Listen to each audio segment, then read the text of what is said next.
15 August సందర్భంగా నగరంలోని Nandyal checkpost వద్ద ఉన్న గుడ్ షెపర్డ్ ఇంగ్లీష్ మీడియం స్కూల్లో జిల్లా ఒలింపిక్ అసోసియేషన్ అధ్యక్షుడు బి రామాంజనేయులు జాతీయ జెండాను ఎగురవేసి శుభాకాంక్షలు తెలిపారు. స్వాతంత్ర్యం కోసం పోరాడిన యోధులను స్మరించుకోవాల్సిన అవసరం ఉందన్నారు.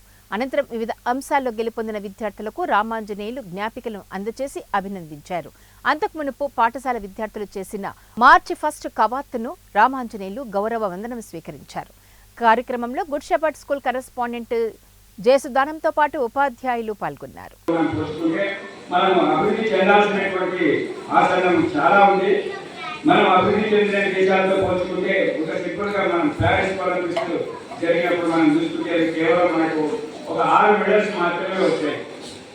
అంటే రష్యా, తర్వాత USA, తర్వాత చైనాలో 140 కోట్ల మంది దగ్గర ఉన్నారు. వాళ్ళకి మెడల్స్ కరెక్ట్ వస్తున్నాయి. మనం 140 కోట్ల జనాభాలో మనకు కేవలం 6 మెడల్స్ మాత్రమే వచ్చాయి. అంటే ప్రతి రంగంలో మనం భారతదేశం వెనుకబడి కానీ జనాభా మాత్రం ఎక్కువ ఉంది.